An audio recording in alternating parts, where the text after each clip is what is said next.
and it's great to have the opportunity to talk to people about what you need to do in order to be successful with Skype for Business. So first things first, before we move forwards, I always like to move backwards. So hopefully the telephone is something that you'll all will be able to resonate with. I have just as much grey hair as Jeremy does, albeit mine's covered up, but I absolutely remember in my childhood days using a telephone like this in the home. What surprises me in my role is the number of organisations that I go into and I still see a telephone, admittedly not one quite like this, but I do still see telephones on the desk. And when I then push that back and think about the way in which I work and the flexible nature associated with my job, i.e. I can be in my office, I can be at home, I can be on a customer site with a partner, whatever. This technology doesn't lend itself to me being able to work in that way. In fact, it would very much hold me back and make me far less efficient than I am today. So one of the things I want to talk about as we move through this session is how do we help you to sort of take your users on a journey? How do we help you move away from being locked to the desk to actually being able to embark on a flexible working balance for you and your customers?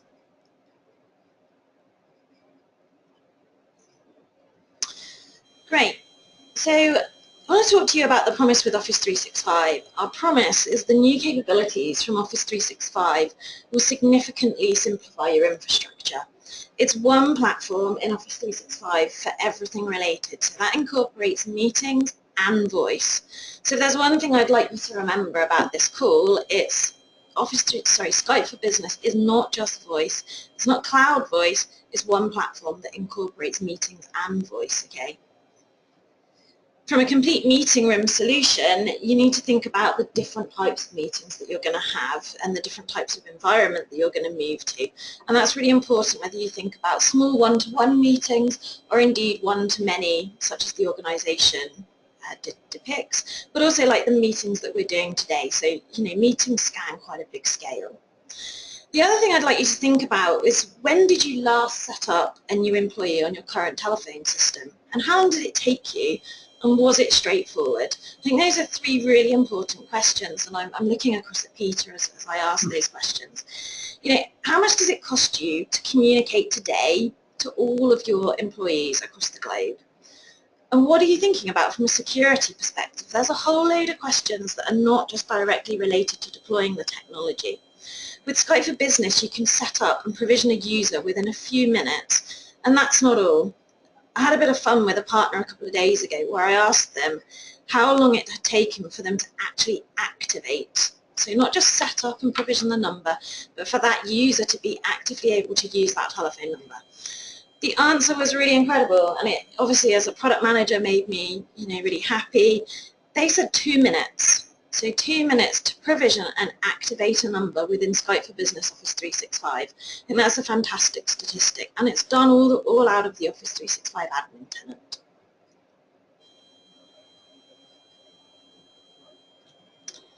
So think about how many meetings your employees take part in a day, and how many of those meetings involve traveling from one location to the other. As a user, I probably spend around 3 hours a day in meetings or on calls, which averages out to about 60 sessions a month. And I'd say I'm fairly average in that usage. But without Skype, I wonder what the cost actually would have been if I was using multiple different meeting room solutions, if I was still having to travel, length and breadth of the country. How efficient would I really be? And how good is the experience of actually doing that? I travel 4 hours perhaps to do a meeting. I'm a bit jaded by the time I get there. We have to think about the efficiencies, and we have to think about cultural change that Skype for Business brings you. Some of the feedback we get is around resiliency, so I just want to head that one off right now. Skype hosts over 1/3 of the global calling traffic, so it doesn't sound to me as though resiliency is the issue there. And again, something that we want to call out later is thinking about what that deployment really needs to look like. And I know that Peter's going to give you some of his best practice learnings and also some of the pitfalls that he's come across. You're on the public internet for a very short period of time, so that's something else that you should remember. So what's not to like from a Microsoft perspective about these statistics? You can read those for yourself, but think about the conversation we had about at the beginning. I honestly don't remember the last time I called someone and I didn't get straight through. Our culture is very much a send someone an IM, escalate to video and calling. You're straight into a full conversation. It's done, it's dusted. There's no need for that telephone tag anymore. And for me, that's a massive benefit to being able to improve the efficiencies, but also to have a much better experience. So don't just take my word for that. Have a look at some of the case studies that you can find on the Skype Operations Framework, for example. There's some customers on there that are calling out very specific user examples, and I think it's a great thing to have a look at just to understand what your competitors and peers in the marketplace are also doing.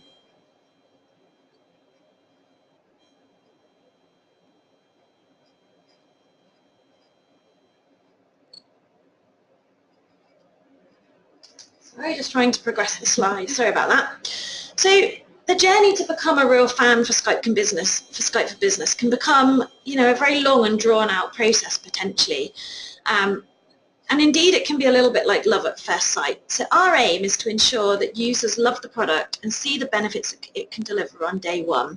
That's the absolute nirvana here. We want these people to use it. We want them to evangelize, and we want them to report back about how it's helped them to do their job on a daily basis in ways that they potentially wouldn't have imagined. We know that when we've been successful, we can ask the user, can we take this away now, and can we give you your old phone back? And actually, sorry, my slides are...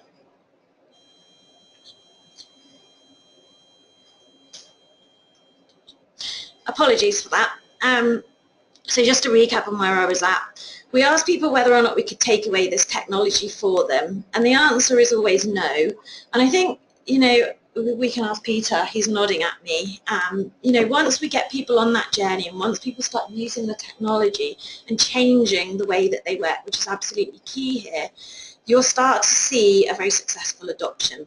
I joined Microsoft back in 2010, before the days of Skype for Business, but I was immediately able to understand the product and understand how it could help me. I've never been a massive technical fan. I've never been particularly technical. So being able to just jump in and use a product is absolutely critical to me. Much to my husband's disgust, a friend and I, who works in the same environment, will regularly dispute the pros and cons versus Microsoft and our competitors on a Saturday night.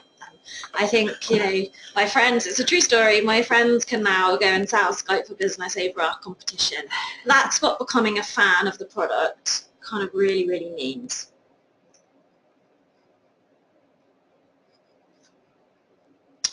So 70% of change initiatives fail. That is a huge statistic. That is over a third of products or of rollouts are actually not successful. Let's talk about this for a few minutes and see what that really means and give you a couple of user scenarios of how this can help you. So one of my colleagues has sent me an email about business planning, and I'm really unsure about what he's actually asking me. So I think, right, I'll just quickly call him. It's much easier than playing email tag here. So unfortunately, his status is set to do not disturb. So I think, you know what, I'm going to forget to call Brett later, so I'm going to tag him for a status change update. When I see him become available, I'll get a pop-up in the bottom right-hand corner.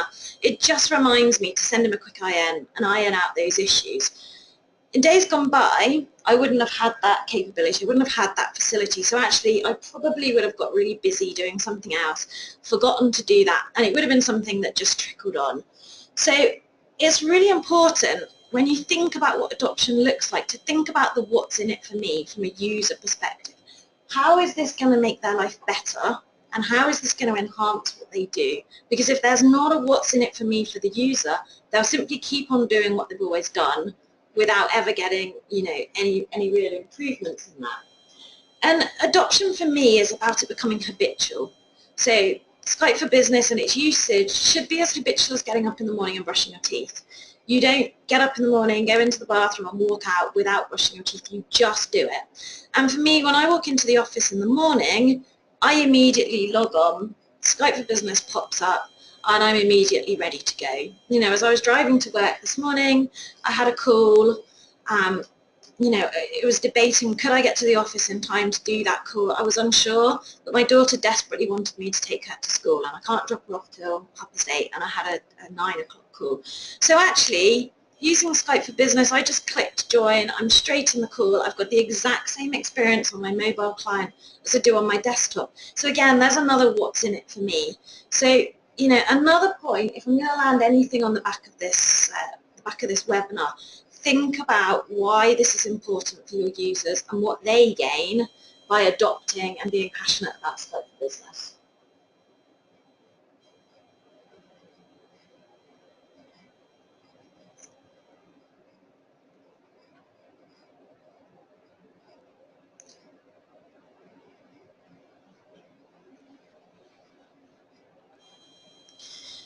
You often liken adoption to, or I like to liken adoption to building a house. You have to do the planning. You don't just go and pop a house up without doing the relevant planning. You have to involve the right people. So Joe Bloggs, the builder down the road, may not be the right one. You might want to get a really reputable builder in. You need a great architect, and you need a team around you in most cases to ensure that the right foundations are laid, that's followed by walls and roofs. And then you have to think about what's important from a feature perspective for the people that are going to live in the house. Skype for Business deployments and rollouts are no different to that, and hopefully the points I landed in my previous slide really help you to get to that. If you think along those lines, you'll soon have an excited bunch of employees who are able to deliver at a high level, be much more collaborative, drive faster results, and if this is something that you want to achieve, then please do stay on the webinar and listen to what Peter's got to say as we move forward. The other thing I'd say is think about a gym membership. You wouldn't sign up to an £80 a month gym membership without thinking about how and when you could attend, without thinking about the what's in it for me. So if you take anything away from this session, then take away the absolute necessity to consider how you're going to roll this out and how you're going to message the what's in it for me for your users. So the ideal approach, let's look at what that looks like. Adoption is a relatively slow trajectory, generally speaking. It's something that usually happens in a few places, but never reaches an organisation end to end. And there's a couple of issues that cause this. The first and potentially most important thing is that the applications your users choose potentially create security issues. So if you think about organisations, and one of the things that the IT teams face is multiple different technologies being used. So perhaps they might use WhatsApp or Facebook messaging and all sorts of different faculties which, you know, drive real issues from a security perspective. So think about, you know, how can Skype for Business be used for all those different cases as well? And again, I can't stress it enough, it's always around the what's in it for me. You need to take your team on the journey, you need to partner with them, and you need to be, you know, relatively passive. So don't dictate this is what we're going to do. Otherwise you won't see the change in that adoption curve. You want users to feel happy, you want them to feel brought in, and you want them to feel as though they're with you on the journey. So going back to the original point about, you know, the foundations needing to be built, without those clear foundations, the adoption just simply won't work. Create that fan, and that fan will go out the door and evangelize for you to help you be successful.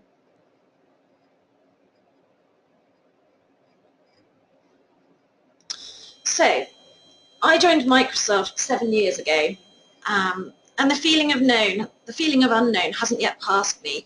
The feeling of walking into a huge environment, 5 buildings long, 3,000 employees, I was nervous. You know, I think we can all resonate to that. I didn't know what I was going to face. I didn't know what technologies I was going to be confronted with.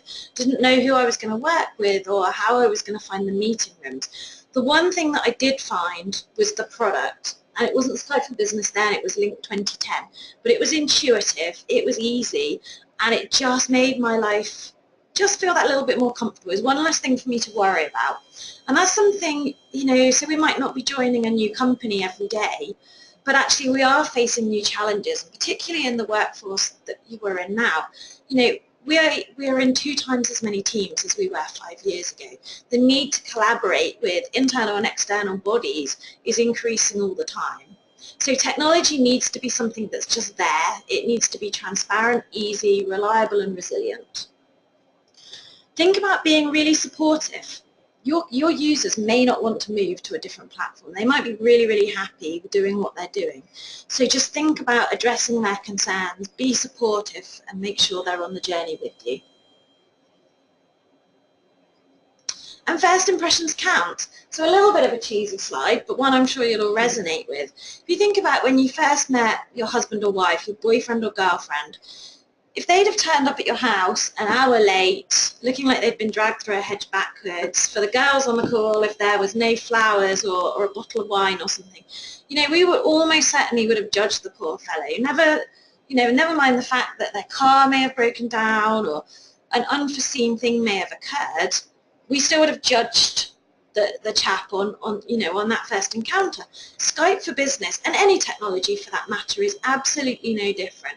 So if you do a rollout and the user goes to use it on day 1 and it's not intuitive, it falls over, they can't do a call, they're going to go, whoa, what on earth are you talking about? We want to go back to what we were doing before. So first impressions are so critical. I'm working with a customer right now who's had some serious issues around the network. For whatever reason, the network assessment hadn't taken place, so they're rolling out. They're having massive problems. And, from a user perspective, it's causing them damage. It's something that's workable. We can absolutely help. We can get over the line and we can fix the problems. But what I would say is to make sure that when you roll out on day 1, that everything is just going to work. It has to be reliable. Otherwise, you won't go on to marry them. The last thing to think about is what stuff is available and what collateral and assets are there that you can use. So we're going to talk to you about some of the things that we have available. The Skype for Business Adoption Portal is something that you can download and deploy internally. So give this to your users. It's essentially a one-stop shop for everything Skype for Business related. You can go in there, have a play with it. It gives you access to quick start guides. It points you towards different personas, gives you different user cases. And again, you can consume it as and when you want to. And a resource that I just started to talk about is the Quick Start Guides. And actually before this webinar I was explaining how some users really like to be able to absorb material that's put on their desk. I'm a real one. For everywhere that my husband and I go on holiday with the kids, I collect leaflets and I read them. And that's the way I learn. I find that that's an easy way for me to learn. So these work. The other thing to think about is, although it sounds logical that green would mean ready, let's communicate, and red would mean, busy, or the no entry sign would mean do not disturb. Don't assume that your users know that, but also don't assume that they're going to feel comfortable enough to come and ask you what that means. So these guides are there to be non-threatening, to really help everyone from your very young to the older employee and everyone in between to feel involved and to feel that they're empowered to be able to use Skype for Business. There's a whole bunch of other quick start guides that you can use, from collaboration and desktop sharing to video to conference calls and so on. And these can all be accessed through that Skype for Business portal, which I think we can share the URLs at the end of the call. So I would absolutely encourage you to take a look through all of those. You can print them out, or you could indeed, upload them to your organisation's intranet, depending on what you want to do with them. But not everybody learns in the same way, as we know. We live in a YouTube world now, and certainly for those of you with children on the call, the expectation is that information is just needed, it's just readily available. My daughter doesn't understand at all when she says to me, can she watch such and such at grandma's house? And I have to say, well, sweetheart, we don't have, iPlayer or Netflix, and she just looks at me like, huh? How can that be? These children are the next people that are coming through, and the millennials, they expect to be able to access information at the click of the finger. They do not expect to need to work from 9 till 5. So the formal sense of training simply doesn't work with them. So we have created a whole load of video-based training. They're kind of 5 to 6 minutes, very easily consumable and accessible sort of as and when you want to. And then the next thing I think that's really important to call out is around devices. With Skype for Business, we are replacing the phone. We're taking away your lifeline. We're taking away something that you've used for the past 30 years. People know how to walk into the office. They know how to pick up the phone. They just know what to do with that. So devices are absolutely critical. And actually some of the analysis that we've done at Microsoft is around call failure or call quality issues. The second highest thing for causing quality issues is around devices. So you can go down to PC World and you can pick up a £5 headset, but it's not certified for use with Skype for Business. It's not wideband sound, so you won't get that great experience. So I'd absolutely encourage you to do that. I'd encourage you to think about hiring out a conference room. Invite people like Jabra and Plantronics to come in and take you through the whole range of devices. They have great programs available that will enable you to do that. So think about that. And be genuine, be authentic. People do have concerns about wearing a headset with regards to the connotation of you know, just being an airport worker or a pilot or something. But, you know, things have massively changed. And then to call out is the productivity library. So this is based in Fast Track, which I've just been giving Peter an update on exactly what that means. But the productivity library is there to provoke discussion. It's there to inspire you and there to help you understand different ways that you could use the product. So it might not become obvious instantly about all the different personas, all the different user scenarios that you could potentially address using Skype for Business. So do dive into the productivity library and take a look there to give you some examples and things that you can do.